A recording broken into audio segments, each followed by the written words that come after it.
আসসালামু আলাইকুম প্রিয় শিক্ষার্থী ভাই এবং বোনেরা যারা ১৯তম শিক্ষক নিবন্ধন পরীক্ষা দিবেন এবং প্রাইমারি প্রধান শিক্ষক পরীক্ষা দিবেন তাদের জন্য বাংলা ব্যাকরণের বর্ণ, নত্ব ও সত্যবিধান কেয়ারকাল এই থেকে বাছাই করা গুরুত্বপূর্ণ ১০০টি প্রশ্ন যে কোনো পরীক্ষার জন্য গুরুত্বপূর্ণ তো বটেই, তবে নিবন্ধন পরীক্ষার জন্য সবচেয়ে বেশি গুরুত্বপূর্ণ।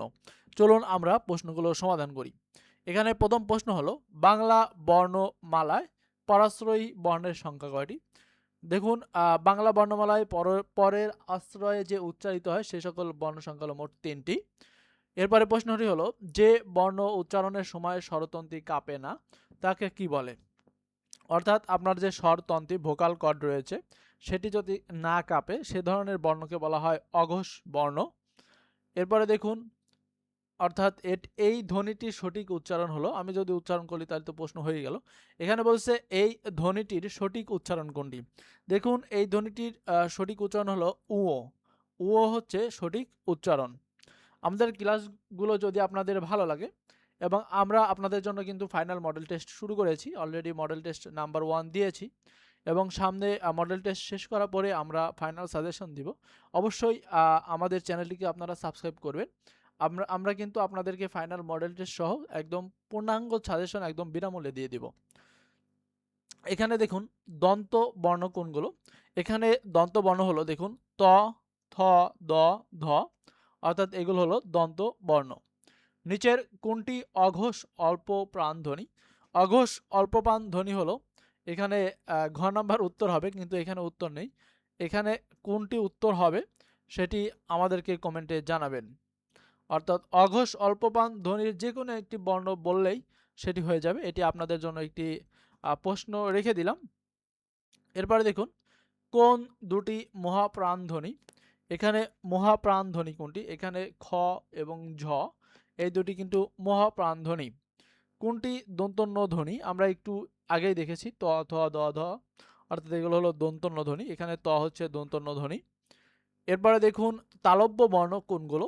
দেখুন এর মধ্যে তালব্য বর্ণ হলো অর্থাৎ হ্রস্বই এবং দীর্ঘই, অর্থাৎ এ দুটি কিন্তু তালব্য বর্ণ।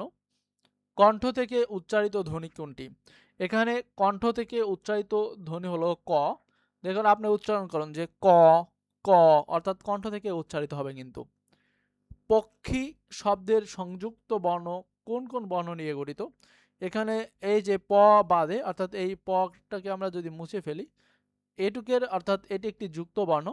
এই যুক্ত বর্ণটি কোন কোন বর্ণ নিয়ে গঠিত সেটি জানতে চাওয়া হয়েছে। এটি মূলত ক এবং অর্থাৎ পেটকাটা মূর্ধন্য ষ নিয়ে গঠিত। এরপরে দেখুন আবার এসেছে যুক্ত বর্ণটি কিভাবে গঠিত হয়েছে এবং এটিও গঠিত হয়েছে হয় সন্ত এবং ম, অর্থাৎ এখানে হয় সন্ত এবং ম নিয়ে এটি গঠিত হয়েছে। এরপরে দেখুন যে উষ্ম শব্দের যুক্ত অক্ষরটি কোন বর্ণের সমন্বয়ে গঠিত হয়েছে? এটি গঠিত হয়েছে মূলত পেটকাটা মূর্ধন্য ষ এবং মূর্ধন্য মূর্ধন্য, এটি খেয়াল রাখবেন। এটি কিন্তু এখানে দেওয়া রয়েছে শুধুমাত্র কলেজ পর্যায়ে, এছাড়া এটি কিন্তু স্কুল পর্যায়ে নিবন্ধনে এসেছে। এরপরে দেখুন এই যুক্ত বর্ণটির গঠন কীরূপ হবে? প্রাথমিক ও গণশিক্ষা মন্ত্রণালয়ের প্রাথমিক শিক্ষা অধিদপ্তর পিটিআই ইনস্ট্রাক্টর সাধারণ 19 সালে। অর্থাৎ এই যুক্ত বর্ণটি এটি মূলত যে ইও এবং বর্গের জ নিয়ে কিন্তু গঠিত। এই যুক্ত বর্ণটি কিভাবে গঠিত হয়েছে? দেখুন এই যুক্ত বর্ণটি গঠিত হয়েছে ব এবং ধ। এখানে আপনারা আটকাবেন না, এটি এটির দিকে নজর রাখবেন। ব এবং ধ। রক্ষা শব্দের সংযুক্ত বর্ণ কোন কোন বর্ণ নিয়ে গঠিত? বা পক্ষী শব্দের সংযুক্ত বর্ণ কোন কোন বর্ণ নিয়ে গঠিত হয়েছে? এখানে হলো এটি হলো যে ক এবং পেটকাটা মূর্ধন্য ষ, কর নিচে রয়েছে হয়সন্ত, অর্থাৎ এটি খেয়াল রাখবেন। এর আগেও কিন্তু প্রশ্নটি এসেছে। দেখুন এটি এসেছে প্রাথমিক সহকারী শিক্ষক 19 সালে এবং সরকারি মাধ্যমিক বিদ্যালয়ের সহকারী শিক্ষক 2011 সালে। এছাড়াও মাধ্যমিক সহকারী শিক্ষক 1 সালেও কিন্তু প্রশ্নটি এসেছে। অঘোষ অল্পপ্রাণ ধ্বনি কোনটি? 17তম শিক্ষক নিবন্ধন। এখানে অঘোষ অল্পপ্রাণ ধ্বনি চাওয়া হয়েছে। মূলত চ এই ধ্বনিটি কিন্তু একটি অঘোষ অল্পপ্রাণ ধ্বনি। এই যুক্ত বর্ণটি কিভাবে গঠিত হয়েছে? 15তম শিক্ষক নিবন্ধন 19 সালে এসেছে। এটি মূলত যে হ এবং ম এর সাহায্যে গঠিত হয়েছে। এটি এর আগেও এসেছে। একটা জিনিস খেয়াল রাখবেন, এটির দিকে নজর দিন। যে ম কে কিন্তু আগে এনেছে এবং হ কে কিন্তু পরে নিয়েছে, কিন্তু এখানে হয় সুন্দর নিচে কিন্তু হয় নিচে রয়েছে, এটি খেয়াল রাখবেন। উষ্ম শব্দের যুক্তাক্ষরটি কোন কোন বর্ণের সমন্বয়ে গঠিত হয়েছে, এটি কিন্তু ভালোভাবে লক্ষ্য করুন। এটি কিন্তু বারবার আসছে বিভিন্ন চাকরি পরীক্ষায়। এটি যে রিপিট হয়েছে বারবার সেটি আপনারা বুঝতে পারছেন, এবং সামনের চাকরি পরীক্ষায় যে রিপিট হবে না তার কোনো গ্যারান্টি নেই। এজন্য আমরা এগুলো আপনার সামনে বারবার দেখাচ্ছি। এখানে হবে কি যে প্যাটকানা মূর্ধন্য এবং কি মূর্ধন্য। এই যুক্ত বর্ণটির গঠন কিরূপ হবে এটি আমাদের কমেন্ট বক্সে জানাবেন, কারণ এটি এর আগেও আপনাদেরকে দেখিয়েছি যে কি হবে। আচ্ছা, এটি মূলত বলেই দেই। এখানে দেখুন, এখানে কিন্তু একটা বর্গীয় জ এবং ইও রয়েছে। আবার এখানে ইওর পরে যদি আমি বর্গীয় জ দেই, অর্থাৎ এটা বর্গীয় জ যদি দেই, তাহলে কোনটি সঠিক উত্তর হবে? দেখুন, এটি লক্ষ্য করুন এবং এটি লক্ষ্য করুন, তাহলে কোনটি সঠিক উত্তর হবে? দেখুন, এক্ষেত্রে সঠিক উত্তর হবে গ নাম্বার, কারণ ইও যেটিতে আগে থাকবে সেটি কিন্তু সঠিক উত্তর হবে। এরপরে দেখুন যে এই যুক্ত বর্ণটি কিভাবে গঠিত হয়েছে। এই যুক্ত বর্ণটি মূলত গঠিত হয়েছে ব এবং ধ মিলে, ব এবং ধ মিলে গঠিত হয়েছে। এরপরে দেখুন যে অঘোষ অল্পপ্রাণ ধ্বনি কোনটি। এখানে অঘোষ অল্পপ্রাণ ধ্বনি হচ্ছে চ ধ্বনি। বাংলা বর্ণমালায় পরাশ্রয়ী বর্ণ হলো মোট 3টি। আমরা প্রথম প্রশ্নটি দেখেছি। এটি কিন্তু ঘুরে ফিরে আরেকটি পরীক্ষায় এসেছে, অর্থাৎ নিবন্ধনের পরীক্ষায় কিন্তু বারবার এসেছে, অর্থাৎ পরাশ্রয়ী বর্ণ কয়টি। যেহেতু 3টি পেয়েছি আমরা পরাশ্রয়ী বর্ণ, আপনার উদ্দেশ্যে আমি একটি প্রশ্ন রেখে যাচ্ছি যে পরাশ্রয়ী বর্ণ 3টি কি কি। যেহেতু বারবার প্রশ্ন এসেছে পরাশ্রয়ী বর্ণ কয়টি কয়টি কয়টি, তাহলে এবার কিন্তু দিতেই পারে যে নিচের কোনটি পরাশ্রয়ী বর্ণ অথবা নিচের কোনটি পরাশ্রয়ী বর্ণ নয়। যেহেতু 3টি রয়েছে, এটি কিন্তু তাদের প্রশ্ন বানানো খুব সহজ হবে। এরপরে দেখুন বাংলা বর্ণমালার উৎস কি। বাংলা বর্ণমালার উৎস হলো ব্রাহ্মী লিপি। নিচের কোনটি ঘোষ অল্পপ্রাণ বর্ণ। ঘোষ অঘোষ এগুলো থেকে কিন্তু অল্পপ্রাণ মহাপ্রাণ থেকে কিন্তু প্রচুর পরিমাণ প্রশ্ন হয়। দেখুন এখানে ড ড একটি ঘোষ অল্পপ্রাণ বর্ণ। বাংলা বর্ণমালায় পূর্ণমাত্রা, অর্ধমাত্রা ও মাত্রাহীন বর্ণের সংখ্যা কত। দেখুন সবগুলো একটি প্রশ্নের মধ্যে দিয়েছে। দেখুন এখানে যে পূর্ণমাত্রার সংখ্যা হলো আপনার যে পূর্ণমাত্রার সংখ্যা হলো কত, এটা হলো 32। পূর্ণমাত্রা সবচেয়ে বেশি। অর্ধমাত্রা, এখানে দেখুন যে অর্ধমাত্রা হবো কতটি, 8টি। মাত্রাহীন কতটি, 10টি। তাহলে দেখুন এখানে যে 32, 8 এবং 10 আছে হচ্ছে ক নাম্বার অপশনে, এটি কিন্তু সঠিক উত্তর। এরপরে দেখুন এটি সঠিক বিশ্লেষণ কোনটি, এর আগে আমরা পেয়েছি। আপনারা ভাবেন না যে এটি কিন্তু আরেকবার এসেছে পরীক্ষায়, এজন্য দেওয়া হয়েছে। দেখুন এর যুক্ত বর্ণটির সঠিক বিশ্লেষণ কি হবে। এখানে দেখুন বি নম্বর হবে যে হ যোগ ম, অর্থাৎ কি হ যোগ ম, বা এখানে একটা হয়সন্ত চিহ্ন হবে যে হ যোগ ম। এরপরে দেখুন নিচের কোনটি শুদ্ধ। এখানে শুদ্ধ হলো যে এখানে প্যাটকাটা মূর্ধন্য এবং মূর্ধন্য এটির সাহায্যে গঠন করা হয়েছে বা গঠিত যুক্ত বর্ণটি।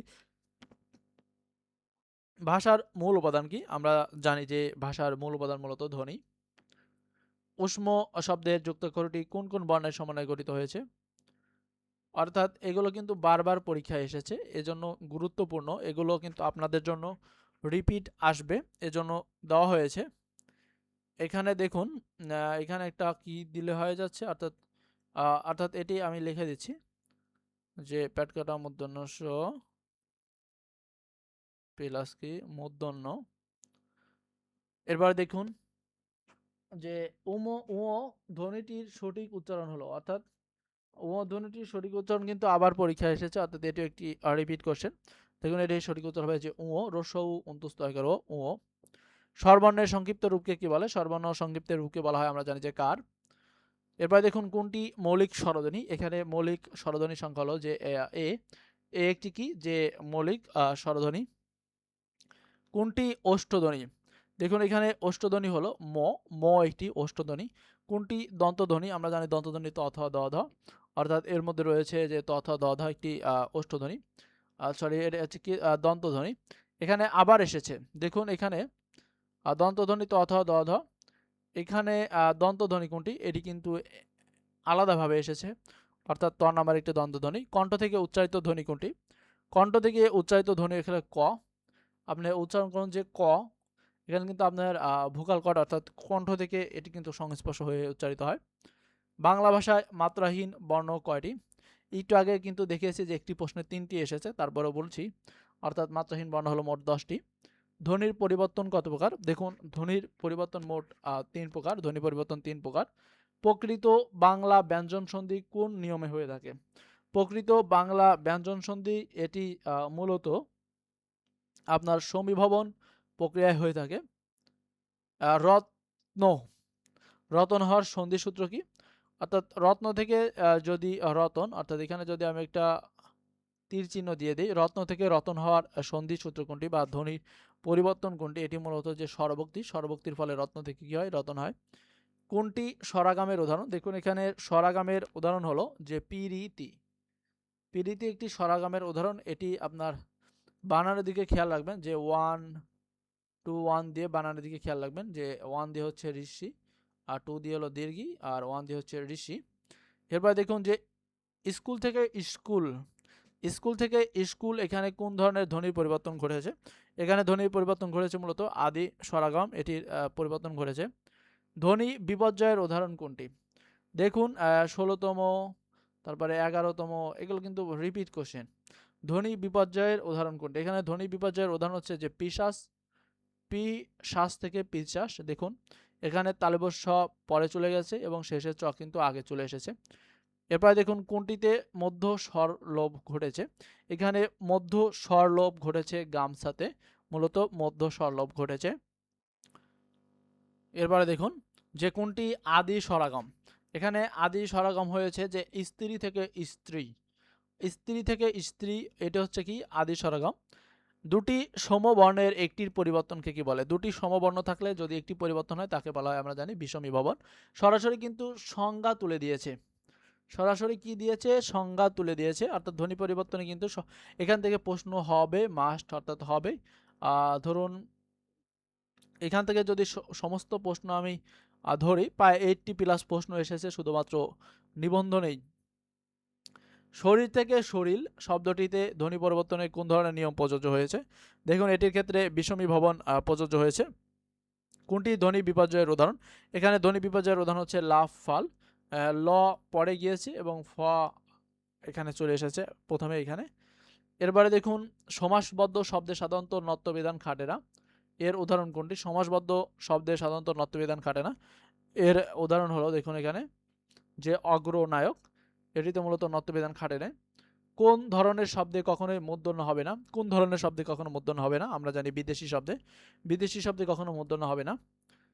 কোন দুটি বর্ণের পর মূর্ধন্য এবং অর্থাৎ অন্তর্জ জ হয়, কোন দুটি বর্ণের পর, দেখুন এখানে যে রি এবং র এর পরে মূলত মূর্ধন্য এবং অন্তর্জ জ হয়। কোন বর্ণের ধ্বনির আগে দন্তন্য এবং মূর্ধন্য হয়, কোন বর্ণের ধ্বনির আগে, দেখুন এখানে মূলত যে ট বর্গীয় ধ্বনির আগে এখানে দন্তন্য মূর্ধন্য হয়।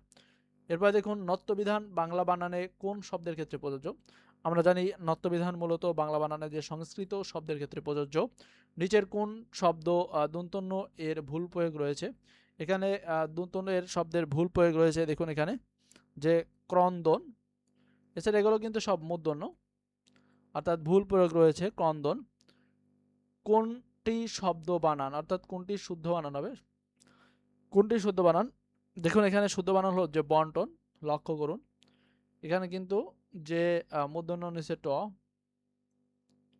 অর্থাৎ কি বন্টন, অর্থাৎ এখানে কিন্তু মাত্রা নেই, এখানে কিন্তু মাত্রা নেই দেখুন।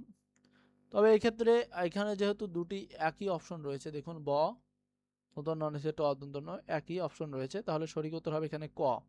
আপনাদের উদ্দেশ্যে বলছি, যদি একই প্রশ্নে যদি দুটি সঠিক উত্তর থাকে তাহলে ঘ থেকে উপরের দিকে কর দিকে যেটি উপরে থাকবে সেটি হবে সঠিক উত্তর। আর যদি কোনো প্রশ্নে যদি সঠিক উত্তর না থাকে তাহলে এটি ফাঁকা রেখে আসবেন, দাগানোর প্রয়োজন নেই। কোন বানানটি শুদ্ধ, দেখুন এখানে শুদ্ধ বানান হলো পূর্ণ, পূর্ণ বানানটি কিন্তু শুদ্ধ, এখানে পয় দুগু কিন্তু হবে না, রুস্সু হবে, পয় রুস্সু। কোনটি শুদ্ধ বানান?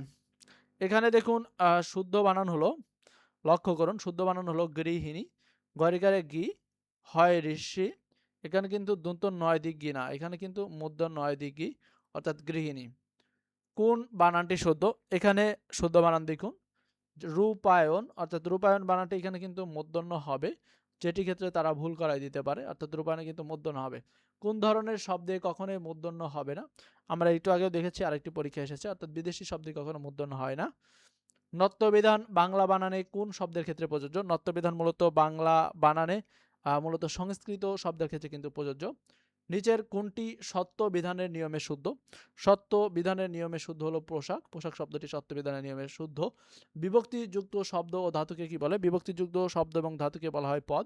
দেখুন এটি কতবার কত চাকরি পরীক্ষা এসেছে। এরপরে দেখুন, বাক্যের ক্ষুদ্রাংশকে কি বলা হয়? বাক্যের ক্ষুদ্রাংশকে মূলত পদ বলা হয়। চাউল, চিনি, পানি এগুলো কি বাচক বিশেষ্য? এগুলো মূলত আপনার বস্তু বাচক বিশেষ্য।